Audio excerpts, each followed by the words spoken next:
Salut tout le monde, c'est la France, on se retrouve pour une nouvelle vidéo Lego Review semi-finale aujourd'hui du set 75 571 Netri et Tador versus AMP Quadri la tenue de AMP de Quadric, c'est ça, à quelque chose près.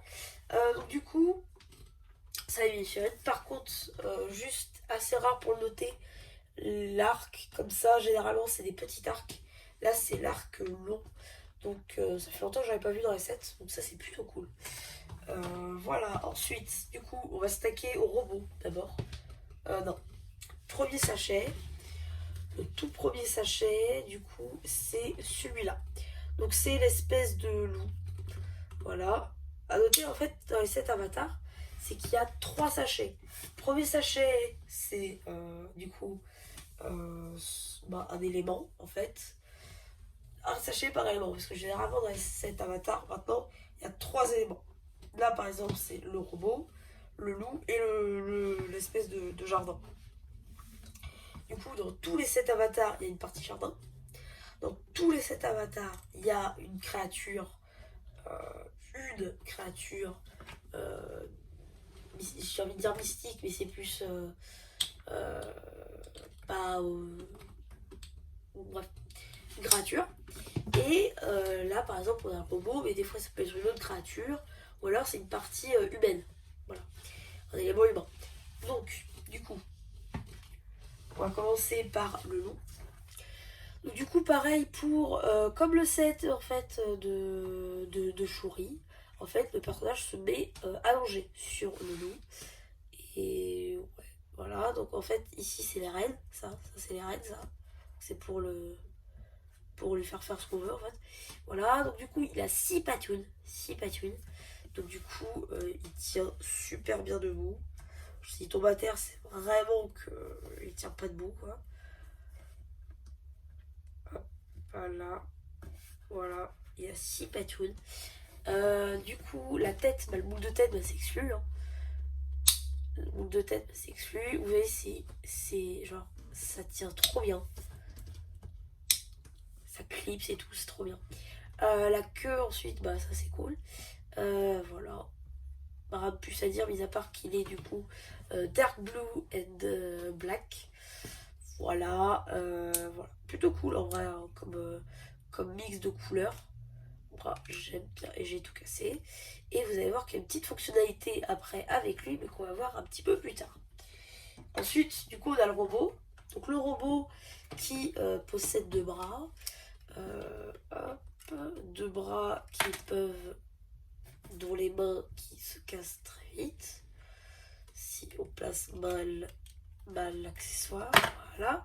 Pour enlever les accessoires, on va regarder les accessoires. Du coup, ça c'est une espèce de scie, je pense.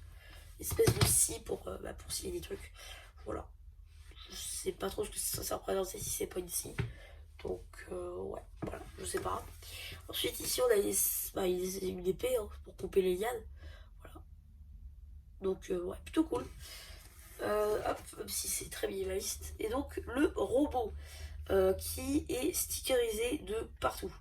Quand je dis de partout, c'est ouais, un peu partout en fait. Donc là, par exemple, hop, ici, un sticker là et un sticker là.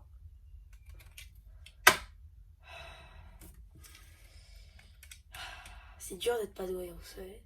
Et ensuite, ici, pareil, un même sticker là et là. Là.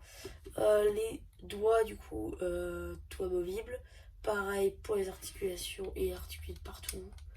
Voilà, les pièces des pieds, là, des jambes, c'est les mêmes pièces que sur les robots Evo de Ninjago. Ici, hop, on lève les bras. Un sticker là, un sticker là, un sticker là. Voilà, plutôt cool. Ouais. Donc, petit robot de couleur 5 green qui se mêle très bien à la couleur grise et au dark tan. Voilà, donc il y a pas mal de pièces en 5 green, je crois qu'on n'avait pas avant. Comme certaines pentes ou certaines. Là, les plates, je pense, par exemple. Bref, pas mal de pièces comme ça qui sont plutôt cool. Voilà. Et après, du coup, on a la partie jardin. Alors, la partie jardin, ce qui est bien, c'est qu'il y a beaucoup de nouvelles pièces. Donc, par exemple, ces pièces-là de rocher, en fait, en verre transparent. Ça, c'est pour faire des plantes.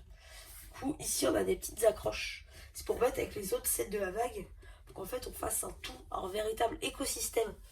Du coup, autour de tous les éléments humains et toutes les créatures qui va y avoir dedans. Donc ici, on a une fleur avec des tonneaux qui dépassent. Et vous allez le voir, en fait, ça sert à mettre le loup dessus. Comme ceci. Bon, alors du coup, faut pas défoncer les fleurs comme moi je l'ai fait. Hop. On va remettre ça après. De toute manière, ça n'a jamais été super solide non plus. Ok. Voilà. Du coup, on peut le clipser sur la fleur. Et ça marche très bien.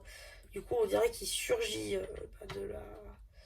de la jungle derrière. Donc du coup, c'est plutôt cool. Voilà, ici on a une base de roche avec pas mal de pièces. Ici par exemple on a une couronne qui est fluo en fait. Voilà, donc là. Donc en gros bah, ça brille dans le noir. Donc il faut d'abord qu'elle prenne la lumière. Mais du coup ça brille. Donc ensuite on a des espèces de pièces bleues, de là des lianes marron. Bref, un petit arbre là qui pousse dans la roche. Plein de nouvelles pièces comme ça qu'on retrouvera un peu après dans les autres sets de la vague. Mais voilà, pour l'instant c'est une vague très colorée, du moins pour le jardin. Donc c'est plutôt cool. Ah oui, j'ai même pas dit le prix du set. Alors à la base, ce set là il est 45 €. Voilà. Donc c'est le set d'entrée de gamme en fait. Bon, voilà. Je pense qu'on paye plus la licence qu'autre chose. Hein. Mais ça reste pas mal. Il y a tout de même 2 mini-figurines exclusives. D'ailleurs, toutes les figurines sont exclusives. Hein. Il n'y a pas une qui se ressemble, je crois. Même si c'est les mêmes personnages, les personnages ont plusieurs versions. Voilà. Bah voilà, c'est à peu près tout hein, pour cette vidéo. J'espère qu'elle vous aura plu. Surtout, n'hésitez pas à vous abonner, à liker, à ce que vous avez pensé. Et voilà, bah du coup, c'était FCS Zora. Et puis, j'espère que ça vous aura plu. Et qui vous dit bye.